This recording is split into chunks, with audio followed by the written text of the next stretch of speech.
starts now. Right now, the Bible ban plan is up for discussion in Volusia County. People are planning to voice their opinions tonight at a school board meeting. Good evening, and thanks for joining me tonight at 8. I'm Deborah Choe. But here's the thing. The move to pull the Bible in schools is already being squashed. Fox 35's Manny Martinez explains the reason behind this. According to the internal email we received, the Bible was challenged because it had, quote, sexually explicit content. As it turns out, state law protects the Bible from removal. Volusia County Schools says the book is back on shelves after some schools may have temporarily pulled it for review. The district says the challenge was filed on Friday, and it was the first time the Bible's been challenged in the county. Spruce Creek High School junior Hannah Harger started a petition to keep the book on shelves as soon as she heard about the challenge. My second period anatomy teacher actually read this email to me, and it kind of hit hard, and the first thing I did was text my small group leader and our group chat about it, and it blew up from there. Everyone was like, how can we change this? When's the next meetings? Where can we be? What can we do? So that was my first thought. The district says so far this year 31 books have been challenged. 15 of those are still pending the outcome of a review. The Bible is actually the only book to have been challenged to be back on shelves without any restrictions. In Volusia County, Manny Martinez, Fox 35 News. Manny, thank you. Well, rabid raccoons are invading a neighborhood in Orange County, and one family actually lost their dog because of it. Well, now the health department has issued an alert in the Blanchard Park area. Fox 35's Marley Camper has more.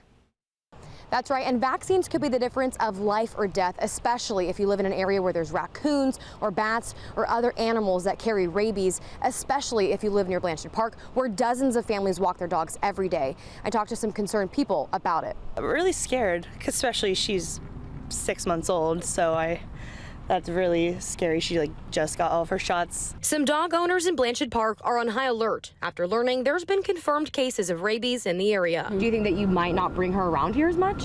Probably not. Yeah, I mean, especially that she's just so small.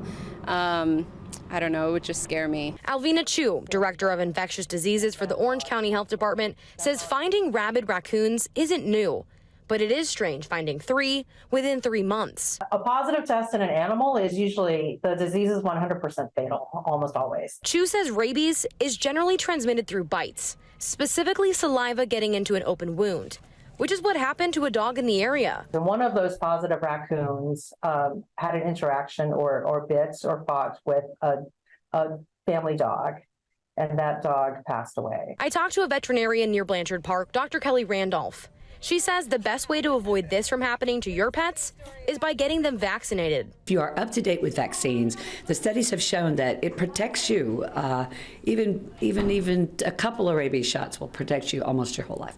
The state of Florida requires pets to be vaccinated. And if they're not, Dr. Randolph says if your pet comes in contact with rabies, animal control can legally take your animal away from you. Sometimes if there's a cause, if a human was involved or in any way a human was injured or bitten, then sometimes they have to euthanize the animal. She says euthanasia is the only way doctors can test for rabies.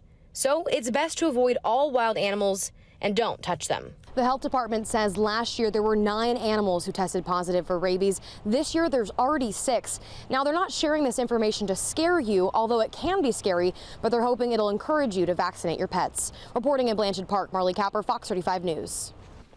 Well, we have some new details now. Biketoberfest was held this past weekend, as you know, and there was a record number of people that were actually admitted to the hospital. Halifax Health says it saw 39 patients admitted with trauma. The hospital says that is 6 more patients than they saw last year. According to the Volusia County Sheriff's Office, deputies issued nearly 400 citations and made 5 DUI arrests. Well, multiple car burglaries on a college campus over the weekend. UCF police say every car broken into was a Honda. Police say the burglars broke the plastic covers off the driver's side door handles and removed the key cylinders to get into the cars. The burglaries happened in parking lots near the Rec Center and the Barbara Ying Center on campus. Did not expect it to happen. Think you'll be changing any habits? For sure. What are you going to do now? Definitely take everything out of my car. And that's what they say you got to do. UCF PD says they want the community to be aware and vigilant. Well, we also have some new video of the man busted in a Bucs jersey for impersonating an officer. So you're seeing that right here on your screen. FHP says Earl Cesaro tried to pull over other drivers on I-75, flashing red and blue lights from his truck before speeding off down the road. Well, videos show, you can see it right here, troopers arresting him for impersonating law enforcement. It also even shows him on a trip down to the Sumter County Jail in the back of a real squad car. Well, efforts are underway to secure the release of more hostages who were taken during Hamas's terror attack. Israeli forces dropping leaflets over Gaza. You can see some video here, asking Palestinians for information about those hostages. The offer is hostages in exchange for monetary reward and safe passage. More than 200 people were taken during the attack on October 7th. Secretary of State Antony Blinken now says nearly 36 Americans were killed. And it was a nightmare streamed live. As the attacks happened in Israel, some really felt the impacts right here in Florida. Fox 35's Chris Lindsay sat down with an Ormond Beach woman who tells us she saw one of her best friends attacked on Facebook Live. You can't capture it. It's beyond logic. Karen Davia moved to Ormond Beach from Israel a few years ago. Since the Israel-Hamas war started, she's been in constant contact with her friends through Facebook. You have live streams on the top. So normally I don't even look at those, but she was live. She is referring to her dear friend Gali Edan. They raised their kids together. When she clicked on the live stream, she discovered one of her worst fears. She was on the floor with her 2 kids and her husband, and someone else was taking the video. The BBC reports how one of the captors picked up Gali's phone, asked for her password, and began filming the family on Facebook Live. This is a blurred out recording of the stream. The full-length video shows the family in complete terror. The father bloodied and the children pleading for mercy. That day, I just crashed. I couldn't function. Davia watched helplessly from thousands of miles away. All of a sudden, like, you hear one of the kids saying, "They killed my sister, they killed my sister." The BBC reports the intruder shot 18-year-old Mayan Edan, killing her. They let her mother live and took her father, Sashi, captive. That is basically a mind game. And that is why this is terror. It's more than just the brutality of the action themselves. As she mourns the loss of a young lady she knew very well, Davia is pleading for the senseless violence to come to a close. And this by releasing the hostages. It's just that. Reporting in Ormond Beach, Chris Lindsay, Fox 35 News. Well, another Republican nominee for House Speaker dropped out of the race. Majority Whip Tom Emmer bowed out just hours after winning Speaker-elect. So now Republicans are back to square one. Without a Speaker-elect, the idea of empowering the temporary Speaker has now come back up. Some Republicans say that they will push for that strategy if another vote fails on the House floor. It just allows access to the floor, so the bills that are sitting there pending can get access to the floor and have their votes up and down. Now, the House has been speakerless for more than 20 days. It's the second longest period in history that the chamber has been without a leader. All right, turning now to get a live look of our forecast. Here's a look at the Lunch Credit Union camera at Port Canaveral. You can see the clouds there in the distance, but overall it was a beautiful day. Fox 35 Storm Team meteorologist Brooks Gardner is here. And Brooks, honestly, this week is a really nice weather week. It really is. And that earlier looked beautiful there earlier this afternoon at the Lunch Credit Union cam there in Port Canaveral. This week's going to be pleasant. Obviously right now, sun has set 71 degrees right now at Orlando Sanford International Airport. Over the next 3 days, our temperatures will be just perfect. 83 degrees the high for our Wednesday, Thursday, and Friday, and that's just about where we should be for this time of year. Now at the bus stop tomorrow morning, you may want an extra sweatshirt. Not an extra sweatshirt, but an extra layer, a sweatshirt. I wouldn't wear 2 sweatshirts. I'd avoid that tomorrow. That might look weird. 68 degrees though, with the breeze might feel a little chilly for you. 83 degrees at 3 o'clock. All right, Deborah, coming up, speaking of extra layers, While we're going to be sitting here in the yellows and reds over the next couple of days, indicating temperatures at or above normal, there's a big Arctic blast that'll be working southward through the western 2/3 of the U.S. as we head toward Halloween. This is the first winter blast of the season, and we'll talk about the impacts here in Florida. Back to you. A lot of cold. All right, thanks, Brooks. Well, still ahead on the news edge at 8. This isn't a scare in the sky. So these plane passengers got a scare actually on the ground. See what happened when they actually got to the airport. And you can enjoy the Haunted Mansion on board your next Disney cruise. Details on the late edition coming up. Plus, here's Marie. Who's not staring at gas prices right now? If you aren't a person who pays attention to gas prices each day, I've got good news for you, and I've got a tip that could help save you some money.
Well, welcome back. All new tonight. Gas prices have been all over the place recently. So prices went down yesterday. I was actually at the pump doing a story about that. But then overnight, they went back up about 5 cents. So Fox 35 is looking into this so that you can get the most bang for your buck. And it turns out there is actually a certain time and date to fill up your gas. Fox 35's Marie Ettinger got some answers.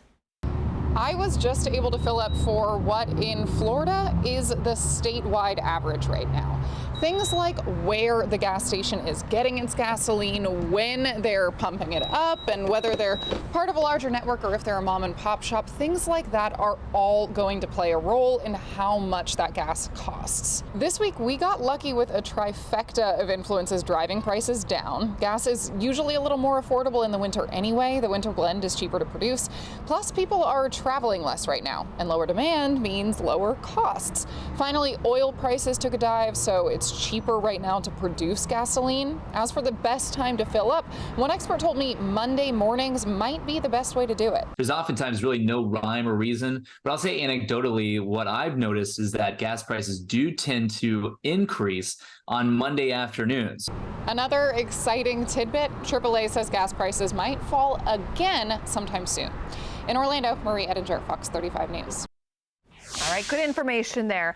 If you like to drive in the left lane, I do. Your days in the fast lane actually could be numbered. A state senator is once again trying to pass a bill that would make it illegal to use the left lane unless you're passing another driver. The proposal applies to highways that have at least 2 lanes in the same direction. A similar bill actually was filed last year, but it failed. And a picture may be worth 1,000 words, but this JetBlue plane at JFK Airport has some experts really at a loss for words. So you might be wondering what is going on there. So JetBlue confirmed that a flight 662 from Barbados landed at JFK as planned. But as passengers started to deplane, the tail actually sunk as the nose of the aircraft went up in the air. Experts say the weight and balance was clearly off, which actually is the captain's responsibility. There probably was cargo that wasn't offloaded in the back of the aircraft, combined with possibly passengers already disembarked from the front of the airplane. You had a heavier passenger load in the back. The airline says no injuries were reported. The NTSB and JetBlue actually went ahead and launched an investigation to see how all of this could have happened. All right, turning now to get a check on activity in the tropics. Tonight, Fox 35 Storm Team meteorologist Brooks Gardner is here. Brooks, we've been tracking, there's some activity. We could feel some of those impacts with our coastal areas, right? Indeed, we're going to see waves building, rip current risk increasing. We've got a hurricane, thankfully not coming our way, but it's not far away. It's about 1,000 miles away. Tammy is the name, and it is going to be lollygagging out here in the middle of the Atlantic over the next week, week and a half. And by lollygagging, I mean it's going to go up like this and then go out like this and then kind of loop around near Bermuda. Now, it may directly impact Bermuda this weekend, but in doing so, it'll likely lose its tropical characteristics, and so it'll be nothing more than a gale center, a gale force wind center with some rain. That said, it'll probably sit out here for a little while and then get pushed out to sea. So it never really makes it into our region, but it will send some wave action our way, upping our risk for rip currents. Well, right now it's 71 degrees, live view of the airport here in Sanford under mostly clear skies. Radar has been fairly quiet today for the Orlando region, but as you go south, we've had a couple of showers coming in to Brevard County off of the Atlantic, and we may see a couple hit or miss sprinkles through the day Thursday before things start to quiet down as we head into the weekend. It's currently 75 in Leesburg, 71 Sanford, 77 New Smyrna Beach. Beautiful, but look at this wind. The wind out there is kind of whipping around, especially on the beach. Daytona's got gusts up to 26. Orlando 20, so it's actually breezy, feels good. Live view from the Hard Rock Hotel Cam, Daytona Beach. The moon is full this weekend, and you can see that glint on the water. 73 degrees there at the beach. The waves, though, have been coming in, reaching all the way to the seawall at times of high tide. Last high tide was at about 5 o'clock, and there was no beach to be found at Daytona. Now, if you're going to the beach this week, heads up, there will be a very high risk, a very dangerous risk for rip currents all week long. And tomorrow the winds will be out of the east at about 15, gusting to 20 miles an hour with 5 to 6 foot waves. High tide tomorrow in the afternoons, shortly before 6 p.m. as the sun starts getting low in the sky. But just a heads up, it's very dangerous out there at the beaches, and it might not be very pleasant for you with all the wind blowing. Kind of gets cold when it's like this, kind of humid, damp, cold. Well, right now it's 73 in Kissimmee. Beautiful shot here, live view. This is the lighthouse at the Lakefront Park in Kissimmee. Some folks enjoying the evening breeze. So in our forecast, just to sum it up for you, breezy weather through midweek, simply pleasant though all week long. There is really no problem with the weather forecast at all as far as that goes, just the rip current risk at the beaches. Now, while we're sitting here really loving it here, we're in the reds and yellows, temperatures at or above normal. Translating here in Florida to 80s, a big surge of Arctic air making it all the way down to the Texas-Mexico border, bringing with it the possibility of freezing conditions as far south as Texas and what will amount to a blizzard here across parts of the northern tier from North Dakota out through Montana and Wyoming, around the Black Hills here and Jackson Hole up into the Tetons and getting into Idaho. Absolutely beautiful country out there, and they're going to catch some real snow. This will be a real shock to the system, though, for agriculture. There's a crop of winter wheat. That gets affected by the snow, obviously. That gets covered up. a lot of farm equipment, irrigation equipment, and livestock. Imagine you're a cow out there chewing your cud and it's 80 degrees, and then all of a sudden a week passes and it's 24 inches of snow. So life is going to change there on the high plains and in the mountains. All right, our forecast tomorrow here. 68 in Orlando, 63 in Ocala, 73 degrees tomorrow morning in Cocoa Beach. That'll be your wake-up weather. High temperatures with a busy east breeze, just like today, close to 80 at the water and close to 83 or 84 in Orlando. That'll be the case for the next 3 days. There will be a chance for a couple of coastal showers, most of the rain staying within the bounds of those counties immediately adjacent to the water. Talking Flagler, Volusia, Brevard. There might be a few incursions into Orange County and Osceola, but most of it stays to the east. Breezy as well. Then this weekend, we're going to see temperatures warming up into the mid-80s. And by this time next week, it is Halloween. 86 will be the high temperature. Frightfully beautiful. All right, Deborah, that's a look at the forecast. I can't find much of a problem here. Neither can I. All right, thanks, Brooks. Well, so to come, researchers share a warning about losing part of Antarctica in the future. How all of that could actually impact Florida when we come back.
Well, welcome back. A new Disney cruise ship that is coming to Port Canaveral will have a spooky edition. The Disney Treasure will have a Haunted Mansion themed bar. It will be called the Haunted Mansion Parlor, and it will give guests a peek at the next chapter of the Haunted Mansion story. The lounge will feature characters from the original Disney Parks attraction. And there will also be a few new guests, a new custom musical, and some spooky drinks to match it all.